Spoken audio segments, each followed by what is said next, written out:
Hi friends! Ramaraju అలాగే వేదవతి ఇద్దరు కూడా సంతోషంగా నవ్వుతూ బయట కూర్చొని ఉంటారు. అది చూసిన భద్రావతి, రే రామరాజు, ఇదంతా కూడా నీ వల్లేరా. మీ ఇంట్లో కనిపిస్తున్న వెలుగులు ఈ ఇంట్లో లేకపోవడానికి, మీ ఇంట్లో కనిపిస్తున్న ఆనందాలు ఈ ఇంట్లో మాయమైపోవడానికి అన్నిటికీ కారణం నువ్వేరా నువ్వే అంటూ బాధపడుతూ ఉంటుంది భద్రావతి.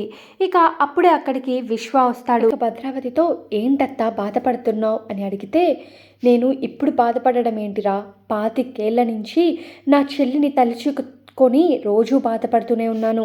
ఇప్పుడు నా మేనకోడల్ని కూడా తలుచుకొని రోజు కనిపించని కన్నీళ్లతో ప్రతిరోజు బాధపడుతూనే ఉన్నాను అని భద్రావతి విశ్వతో అంటుంది. ఇలా వాడు చచ్చేదాకా నువ్వు బాధపడుతూ ఉంటావే కానీ వాడిని ఏదో ఒకటి చేసి పగ తీర్చుకోవాలని మాత్రం నీకు లేదా అత్త అని విశ్వ అంటే, నువ్వు చెప్పేది నిజమేరా, వాడిని వదిలేసి చాలా పెద్ద తప్పు చేశాను. ఏదో ఒకటి చేసి వాడి మీద ఉన్న పగని తీర్చుకోవాలి అని భద్రావతి అంటుంది. వాడు మన ప్రేమని మనకు దూరం చేశాడు. అందుకే వాడిని నాశనం చేసేలా ఒక నిర్ణయానికైతే వచ్చాను. మనం అనుభవిస్తున్న బాధ అంతా కూడా వాడు అనుభవించాలి. మనం అనుభవిస్తున్న నొప్పిని వాడు అనుభవించాలి. మన కన్నీళ్ళనంతా కూడా వాడు అనుభవించాలి. ఇందుకోసం నువ్వు ఒకటి చెయ్యాలిరా అని చెప్పి భద్రావతి అంటే, నేనేం చేయాలో చెప్పు అత్త అని చెప్పి విశ్వ అంటాడు. ఏమీ లేదు, ఆ రామరాజు చిన్న కూతురు అమూల్యని ట్రాప్ చేసి లవ్ పేరుతో నువ్వు పెళ్లి చేసుకోవాలి అని చెప్పి భద్రావతి అంతే అంటుంది. ఆ మాటలకి ఇక విశ్వ అయితే షాక్ అయిపోతాడు.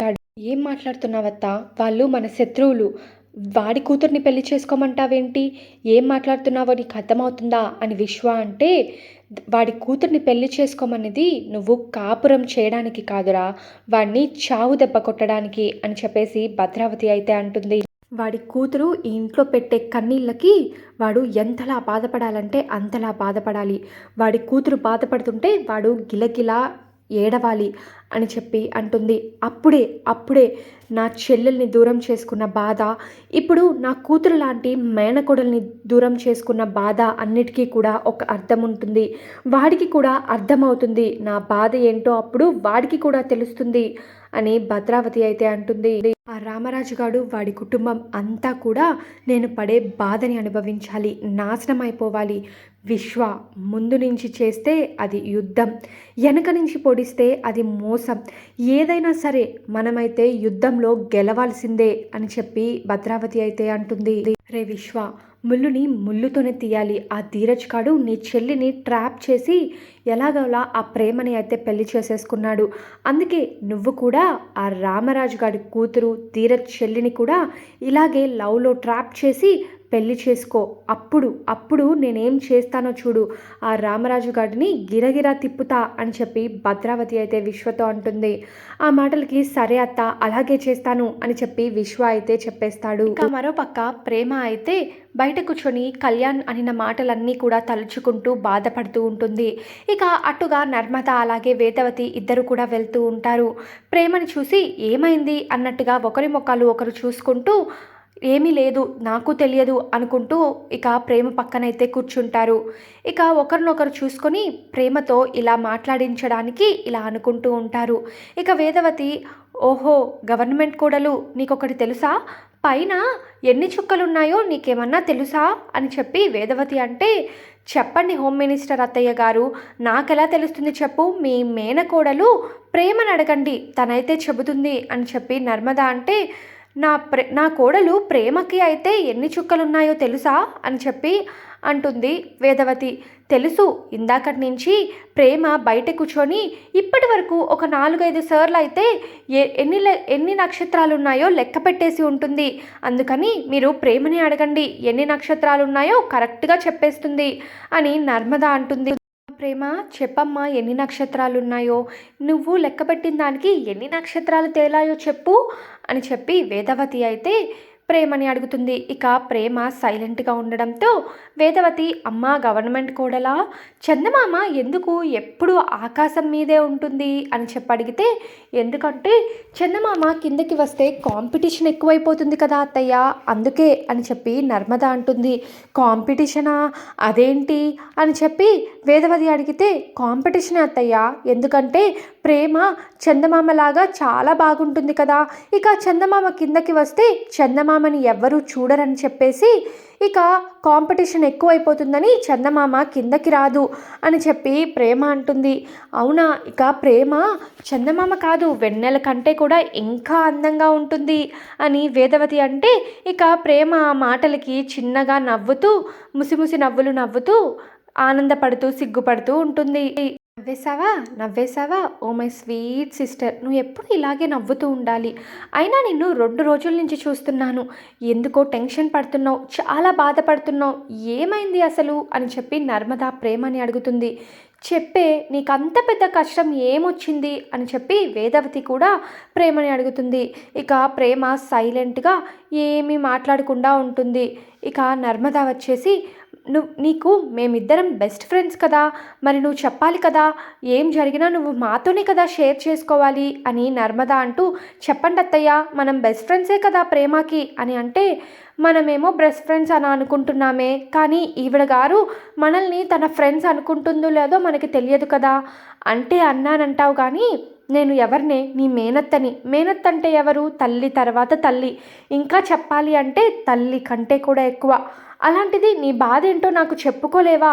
చెప్పు ప్రేమ, ఏమైంది" అని వేదవతి కూడా అడుగుతుంది. ఇక ప్రేమ అయితే ఆ కళ్యాణ్ మాటలు మళ్ళీ తలుచుకుంటూ బాధపడుతుంటూ ఉంటుంది. ఇక ప్రేమ దగ్గరికి నర్మద వచ్చి, "చూడు ప్రేమ, బాధైనా కన్నీళ్ళైనా ఎంత త్వరగా దించేసుకుంటే అంత బాగుంటుంది, లేకపోతే నరకం కంటే ఎక్కువ బాధగా ఉంటుంది" అని నర్మద అంటుంది. ఇక ప్రేమ మనసులో అనుకుంటూ ఉంటుంది, "మీరందరూ ఉన్నారు కాబట్టే ఈరోజు నేను ఇంకా బ్రతికి ఉన్నాను, లేకపోతే ఎక్కడో ఒక్కడ దూకి చచ్చిపోయేదాన్ని" అని మనసులో అనుకుంటూ ఉంటుంది ప్రేమ. "నాలో ఉన్న ఏదైనా బాధ మీతో చెప్పుకోవాలి. నిజం చెప్పాలి అంటే మీరు ఆ రోజు నన్ను కాపాడారు. మేనకోడలి మీద ఉన్న ప్రేమతో 25 సంవత్సరాలుగా ప్రేమించి పెళ్లి చేసుకున్న భర్తని మోసం చేశారని మామయ్య మిమ్మల్ని ఆ మాట అంటే ఎంతో కుమిలిపోయారు, గుండె పగిలేలా ఏడ్చారు" అని ప్రేమ అనుకుంటుంది. "ఇప్పుడు కనుక నేను ఆ కళ్యాణ్ గాడి విషయం కనుక మీకు చెబితే, మీరు నాకు ధీరజ్కి పెళ్లి చేసిన విషయం బయటపడుతుంది.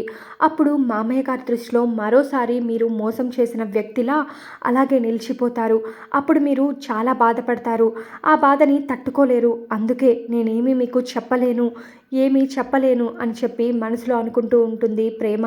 ఇక నర్మద వైపు చూసి ప్రేమ ఇలా అనుకుంటుంది, "అక్క, డాన్స్ క్లాస్ విషయంలో నువ్వు నాకు సపోర్ట్ చేశావు. ఈ విషయం తెలిసిన తర్వాత సాగర్ బావ నిన్ను ఎంతలా బాధ పెట్టాడో నాకు తెలుసు.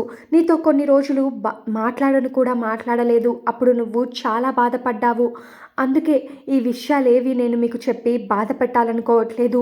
వీటన్నిటికీ పరిష్కారం నేనే ఎత్తుక్కుంటాను" అని ప్రేమ అనుకుంటుంది. ఇక నర్మద వచ్చేసి ప్రేమతో, "ఏం ఆలోచిస్తున్నావు? ఏమైందో చెప్పు" అంటే, "ఎందుకు మొహమొఖాలు చూసుకుంటూ ఉన్నావు? ఏమైందో చెప్పు ప్రేమ" అని నర్మద అయితే ప్రేమని అడుగుతుంది. "నీ బాధ ఏంటో చెప్పు ప్రేమ" అని నర్మద అడిగితే, "ఉంది, నా బాధకు కారణం ఉంది" అని ప్రేమ అంటుంది. "అదేంటంటే మొన్న చేసిన కూరలో అత్త ఉప్పు ఎక్కువేసేసింది, అందుకే నేను ఇలా బాధపడుతున్నాను" అని ప్రేమ అంటే, "హా?" అని వేదవతి షాక్ అవుతుంది. "మరేంటి మీరనేది? నేనెందుకు బాధపడతాను? మీకు చెప్పకూడని బాధలు నాకేముంటాయి? ఏదో ఎగ్జామ్ రిజల్ట్స్ కోసం ఆలోచిస్తూ ఇలా ఉంటే మీరేదో పెద్ద ఇన్వెస్టిగేషన్ చేస్తున్నట్టు నా దగ్గరికి వచ్చేశారు. నేనెందుకు బాధపడతాను? నాకేదన్నా బాధ ఉంటే మీకు ఖచ్చితంగా చెప్తాను కదా" అని ప్రేమ అయితే అంటుంది. ఇక వేదవతి ప్రేమ తలపైన ఒక్కటిచ్చి, "దొంగ, ఇప్పుడు మనసు ప్రశాంతంగా ఉందే బాబు. ఏమైందో ఏమో అని చాలా టెన్షన్ పడ్డాను. నువ్వు ఎప్పుడూ సంతోషంగా ఉండాలి" అని వేదవతి అంటే, ఇక ఒకరిని ఒకరు హగ్ చేసుకుంటారు. నర్మద, ప్రేమ, వేదవతి ముగ్గురు కూడా హత్తుకొని ఆనందపడుతూ ఉంటారు. ఇక నర్మద అలాగే వేదవతి లోపలికి వెళ్ళిపోతే ప్రేమ మళ్ళీ ఆలోచించుకుంటూ ఉంటుంది. ఇక రామరాజు హాల్లో కూర్చొని ఏవో లెక్కలు చేసుకుంటూ ఉంటాడు. ఇక శ్రీవల్లి రామరాజుని చూసి గంప కింద కోడిపిల్లల్లాగా ఇద్దరు భలే దొరికేశారు. ఇప్పుడు మామయ్య గారికి నిజం చెప్పేస్తాను. వీళ్ళ గురించి అంతా కూడా చెప్పేస్తాను. అప్పుడు నా ముందర తలెగరేయకుండా చూసేలా చేస్తాను. ఇక తగ్గేదేలే అని చెప్పి శ్రీవల్లి రామరాజు దగ్గరికి వెళ్తుంది.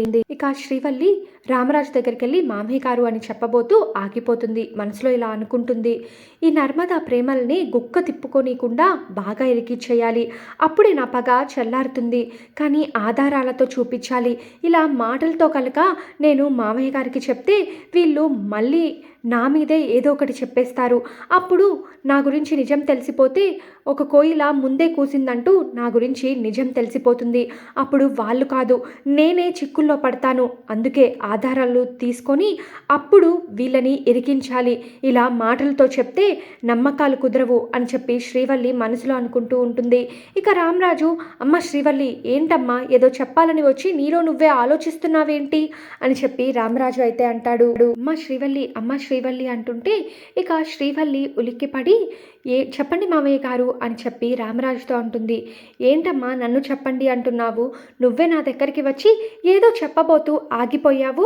అదేంటో చెప్పమ్మా అని చెప్పి రామరాజు అంటాడు. మామయ్య గారు అంటూ ఏదో చెప్పబోయి నీలో నువ్వే మాట్లాడుకుంటున్నావు ఏంటమ్మా అని చెప్పి అడిగితే, నాలో నేను మాట్లాడుకోవట్లేదండి, ఆపేసుకున్నాను అని చెప్పంటే, ఏం ఆపేసుకున్నావు అని రామరాజు అంటే, ఆపేసుకోవట్లేదు బిగపట్టేశాను అని చెప్పి శ్రీవల్లి అంటుంది. బిగపట్టేశావా ఏంటది అంటే, ఎక్కుళ్ళు మామయ్య గారు, నా నోట్లోకి ఎక్కుళ్ళు వచ్చాయి, అవి రాకుండా కడుపులోనే దాచేశాను అని చెప్పి అంటుంది. ఎక్కుళ్ళా కడుపులో దాచేయడమా ఏంటమ్మా నువ్వు మాట్లాడేది అని చెప్పి రామరాజు అయితే శ్రీవల్లితో అంటాడు. ఎక్కుళ్ళు బయటికి రాకుండా బిగపట్టేశానండి మామయ్య గారండి అని చెప్తే, బిగపట్టేశావా ఎక్కుళ్ళు బిగపట్టడం ఏందమ్మా అని చెప్పి రామరాజు అంటాడు. ఏం లేదు మామయ్య గారు, ఏం లేదు, ఎక్కుళ్ళు ఒకేసారి వచ్చేసరికి అవి రాకుండా ఆపేశాను అని చెప్పి శ్రీవల్లి అంటుంది. ఆయన అదంతా సరే కానీ నువ్వేదో చెప్పాలని వచ్చావు, అదేంటో చెప్పమ్మా అని చెప్పి రామరాజు అంటాడు. నేను చెప్పాలని రాలేదు మామయ్య గారు, మిమ్మల్ని అడగడానికి వచ్చాను అని అంటే, ఏంటమ్మా అది అని రామరాజు అంటాడు. ఏం లేదు మామయ్య గారు, భోజనం చేస్తారా అని చెప్పి అడగడానికి వచ్చాను అంటే, భోజనమా? ఇప్పుడే కదమ్మా అందరం కలిసి భోజనం చేశాము, మళ్ళీ భోజనం అంటావేంటి అని చెప్పి రామరాజు అంటాడు. అదే భోజనం చేశాం కదా, మర్చిపోయాను అందుకే వచ్చాను అని చెప్పి అంటుంది శ్రీవల్లి. అవునా, చేశాం కదా, నువ్వు వెళ్ళి రెస్ట్ తీసుకో అమ్మా అని చెప్పి రామరాజు అంటాడు. ఇక శ్రీవల్లి అక్కడ నుంచి వెళ్ళిపోతే రామరాజు ఇలా అనుకుంటూ ఉంటాడు, అయినా పిచ్చి పిల్ల ఇంత అమాయకురాలు ఎలా బ్రతుకుతుందో ఏంటో అని చెప్పి రామరాజు అయితే శ్రీవల్లి గురించి అనుకుంటూ ఉంటాడు. ఇక నుంచి నా కళ్ళు రెండు కూడా ఈ నర్మదా ప్రేమల చుట్టూనే తిరుగుతూ ఉంటాయి. ఏదైనా చేసి ఎలా అయినా సరే వీళ్ళు ఆడుతున్న నాటకానికి ఆధారాలు సేకరిస్తాను, ఆ తర్వాత వీళ్ళ పని చెబుతాను అని చెప్పి శ్రీవల్లి అయితే అనుకుంటూ ఉంటుంది. ఇక నర్మద అయితే రూమ్లో స్నానం చేసి తల తుడుచుకుంటూ ఉంటుంది. ఇక అక్కడికి సాగర్ అయితే పాటలు పాడుకుంటూ వచ్చి తన భార్య మీద చెయ్య వేసి పాటలు పాడుతూ ఉంటాడు. ఇక ఆ పాటలకి నర్మద అయితే, ఏంటి ఈరోజు సార్ గారు భలే హుషారుగా ఉన్నారే అని చెప్పి అంటే, ఇంత అందమైన భార్య పక్కన ఉంటే హుషారేంటి, మన్మథరావు కూడా ఒంట్లోకి దూరి గిలిగింతలు పెడతాడు అని చెప్పి సాగర్ అంటాడు. ఇద్దరు కూడా కాసేపు అలా కొట్టుకుంటూ ఉంటే, పడిపోతావని చెప్పి నర్మద అంటుంది. ఎప్పుడో పడిపోయాను నీ ప్రేమలో అని చెప్పి అంటాడు సాగర్. పడిపోయింది ప్రేమలో కాదు నీ టవల్ అని చెప్పి అంటుంది నర్మద. ఇక చూసుకొని సిగ్గుపడుతూ కళ్ళు మూసుకొని అని చెప్పి అరుస్తూ ఉంటాడు సాగర్. అరవాల్సింది కళ్ళు మూసుకోవాల్సింది నేను, నువ్వు కాదు, కట్టుకో అని చెప్పి నర్మద అంటుంది. ఇక సాగర్ అయితే వెళ్ళి షర్ట్ వేసుకొని వచ్చేస్తాడు. ఇక నర్మద దగ్గరికి వచ్చి, నర్మద నాకు ఒకటి ఇవ్వవా అని చెప్పి ముద్దు ఇవ్వు అన్నట్లు అడుగుతూ ఉంటాడు. లేదు నాకు చాలా పనుంది అని నర్మద అంటే, ప్లీజ్ నర్మద అని చెప్పి అడుగుతూ ఉంటాడు సాగర్. ఇక నర్మద చెంప మీద ఒక్కటిస్తుంది. నర్మద నేను అడిగేది ఇది కాదు, పెదవితో పెదవి రాసే ప్రేమలేఖ అని చెప్పి సాగర్ అంటాడు. ఇక ఆ మాటలకి నర్మద అయితే సిగ్గుపడుతూ ఉంటుంది. సిగ్గు లేకపోతే సరి ఏంటిది అని చెప్పి నర్మద అంటే, ఏముంది నా భార్యని నేను అడిగాను, ప్లీజ్ నర్మద ప్లీజ్ అని చెప్పి చాలాసేపు బ్రతిమలాడుకుంటాడు సాగర్ నర్మదని. ఇక ఓకే అని చెప్పి ఇక ఒకరిని ఒకరు కలుసుకునేటప్పటికి సడన్గా అక్కడికి శ్రీవల్లి వస్తుంది. ఛీ! నేను డిస్టర్బ్ చేశానా అని చెప్పి శ్రీవల్లి అంటే, "హా! చాలా" అని చెప్పి సాగర్ అంటాడు. "ఏంటి?" అని శ్రీవల్లి అంటే, "ఏంటొదినా ఇలా వచ్చారు?" అని చెప్పి సాగర్ అడుగుతాడు. ఇక ఆ మాటకి శ్రీవల్లి, "నేను నర్మదతో మాట్లాడాలి" అని చెప్పి శ్రీవల్లి అంటుంది. "ఇప్పుడే మాట్లాడాలా? కాసేపయినాకైనా మాట్లాడుకోవచ్చా వదినా" అంటే, "లేదు నేను ఇప్పుడే మాట్లాడాలి" అని చెప్పి శ్రీవల్లి అంటుంది. "ఇప్పుడే మాట్లాడాలా? సరే మాట్లాడుకోండి వదినా" అని చెప్పి బాధగా సాగర్ అయితే వెళ్ళిపోతాడు. ఇక నర్మద తన పని తాను చేసుకుంటూ ఉంటే, ఇక శ్రీవల్లి నర్మద దగ్గరికి వచ్చి, "మరోలా అనుకోకే, నేను అడుగుతుంది మీకోసమే. ఎందుకంటే రేపు మామయ్య గారి ముందు మీరు తప్పు చేసిన వాళ్ళలా నిందలు వేసుకొని మౌనంగా నిలుచుకోకూడదని విశాల హృదయంతో నిన్ను ఇప్పుడే అడుగుతున్నానే" అని చెప్పి శ్రీవల్లి అంటుంది. విశాల హృదయం ఏంటో నాకు తెలుసు కానీ, నీ ఆలోచనలు, నీ అభిప్రాయాలు, నీవన్నీ ఎలా ఉంటాయో నాకు తెలుసు కానీ, విషయం ఏంటో చెప్పక్క అని చెప్పి నర్మద అంటుంది. ఇక ఆ మాటలకి శ్రీవల్లి, "హా! చెప్తాను. సాగర్ మరిది గారు" అని కాసేపు సాగదీస్తూ, "అదే ఎగ్జామ్ రాశారు కదా" అని చెప్పి అంటే, ఇక ఆ మాటకి ఒక్కసారిగా నర్మద అయితే షాక్ అయిపోతుంది. ఏం మాట్లాడాలో అర్థం కాదు.